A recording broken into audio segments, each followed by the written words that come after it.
Hello, everyone. This is Anesh from On the Spot Language, and I'm very excited to be here to share this space and filled with abundance of gratitude and love for a good friend, colleague, co-author, Monique Sayers.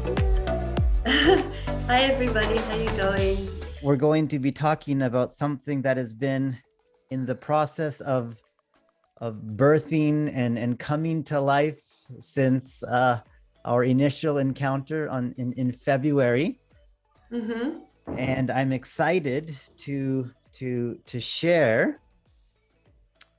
the book, which Monique has brilliantly and tirelessly worked day in and day out to figure out and collaborate with us all, and finally got an amazing French designer to design this beautiful, lively, warm color. And then all of the authors on the back there, and I'll share it on the Zoom screen. So hello, Monique. Please introduce yourself.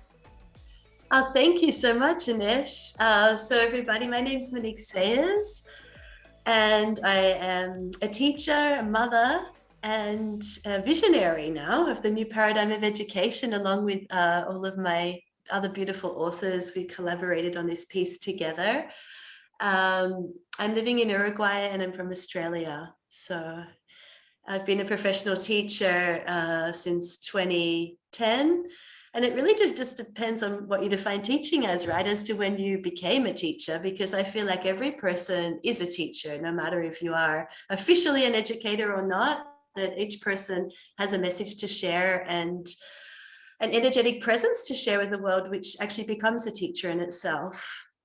So, I mean, you're already a prize award-winning international best-selling author as well. And something that initially drew me to you, or I drew you to me, or something like that, was previous to our meeting in February, in almost every conversation I had, I would always talk about having an attitude of gratitude. Mm-hmm. And then here I meet Monique in February, and she goes, "Oh, ta-da! Do you have the book on you, or do you have it there?" I didn't bring it. No, I've also written, he's trying to say I've co-authored a book, The Attitude of Gratitude, which is kind of what brought us together in the first place, and the embodiment of gratitude. And that's super important in education. And one of the foundations of our book is all about this, this rise that just needs to happen. It really needs to happen. I guess through your energy or divine, you've just kind of chosen different people to be part of the book. And also some people have kind of gone away and the new people have come in. So could you share a little bit about the other authors and how you've manifested these amazing humans and brought them together? Yeah, that's a very easy question. It's when you're on a mission and you're here to serve the world. I was in a place where I was calling in my divine purpose, my soul purpose, and I've always loved teaching. And I was looking for that the next way that I could help people. So for me, the people that I've attracted, it was literally a conversation with somebody like yourself, Anesh, or one of the other authors around how can we serve? And it all just came back to that. I want to serve. I want to help humanity. How can we help our students? And that's how the attraction came. It was just through that energy of like love and kindness, more than anything, more than thinking I need to be an author, I need to have these people with me, we're going to do this. It was none of that. It was just this beautiful allowance of how can we help society, how can we help students, how can we help children. And that's what we're all here for. Like, that's what the book is about. It's not about us becoming international best-selling authors. It's about us actually helping and serving people. And beyond us helping and serving, how can other people help and serve is more important, because literally us 8 authors, we can't do this alone. We need the world to open up and serve. And I know many of you out there already are amazing humans that are helping our students, and that's the energy of this book. So when you're coming from a place of giving and serving others, you're living the best life you can live if you're doing that. And it in the timing of when we had met, I was also in a place of, having been teaching for nearly 20 years, started my own business 12 years ago. And I got to the point in my own business that I thought, well, I'm helping all these international students come in and learn English, but how can I have more of an impact and serve and give to those who really need it? Which is how I developed this language settlement program to help, victims of torture and refugees and newcomers. And I felt it was right at that time when I met you. I'm like, I'm at this point of I really want to give more and serve more. And then here Monique comes into my world. It's like, hey, do you want to be part of this, this book? And then the timing just couldn't have been better. And it's been how many months now? It's almost like the birth of a child, it feels like to me. Yeah, 8, 9 months. It's 9 months already. It was a lot longer than I'd envisioned, but at the same time, the beauty of this book is that it was done through allowance and not the need to push, because this energy of push is no longer serving students. It's just causing anxiety. Competition is causing anxiety. So it was done with an allowance of each author to be able to present their creative flow of piece in a timely fashion that was going to be changing the evolution of, I don't know how to describe it except energy. I know maybe energy is not that everybody will understand or not understand energy, but changing the way that we were creating the book was also going to be a manifestation of what I envision as a future of education, which is coming from that place of love. And it was very important to me that the creative process that we all went through was in alignment with that as well, because that's also us setting forth the new paradigm.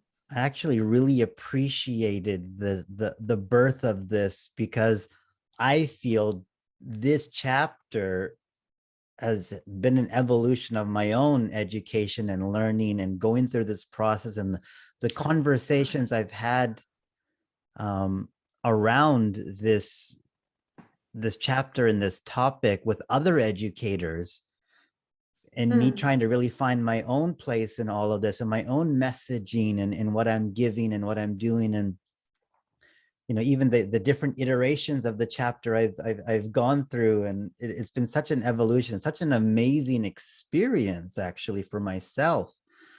When I talk about self-actualization and where I'm going and just who I am on this earth, and I remember sitting outside just before summer in the spring, and I was doing a meditation with you, and you're going through all the chakras, and I was letting the sun flow in, and this whole process, and how you've been able to really bring us all together and let it not be a stressful experience and let it just flow. In many ways, it's almost been therapeutic to help me get through the pandemic, that I almost didn't want it to get out there yet, because I'm like, the conversation around and the build up towards this has been so amazing in this journey. We're launching our book on the 9th of October. If everybody has got to put that in their calendar or something exciting like that. October 9th, everybody. And 5 days of the proceeds, so for this launch, all goes to charity 100%, because I and all the other authors believe in educating our students and being able to give that gift wholeheartedly to them. I know we already give our time and our energy, but now we're also physically going to be giving to charity as well. So one of the charities is called the Unstoppable Foundation, and it's based in it's helping the students of Africa. It's a model where it's like $1, which is basically the cost of the book. The book is 99 cents. And that will provide a lesson for that student. And not only that, it will also help the teacher to become a teacher, and then it will also help the community. So it's like a sustainable model that's empowering them to rise and allowing us to give. And the other one is a Ride and Shine youth program, which is also housed from Africa for the youths there. A lot of them have been through trauma, anxiety, I guess a lot of the struggles that, bullying, a lot of the things that everyday teenagers are going through, right? And so the organizer of this beautiful community herself has a son who's a teen, and she's also been teaching in Africa as well. Her name is Marguerite Portier. And she basically founded it because she just wanted to serve them, and she wanted it to be free. She's like, I don't want to charge any child money to have to come and have this type of support. And it's beautiful because it's a mix of counselors and teachers and coaches. So it's a mix of different, what I call new paradigm leaders, all put together, offering students what they want, but the curriculum's not set. So basically we show up and we ask them what they want to learn, and then they can go into a class with each of us and we support them with whatever they need. So to keep that running, yeah, we will be helping that as well. And I really wanted to help a smaller community member as well, because I feel like it's these type of seeds that are going to birth a new paradigm. The more and more that people, not just us, but other people want to set up communities that are supporting students, the more it's going to be like powerful across the world. So that's why I felt really aligned with that as well.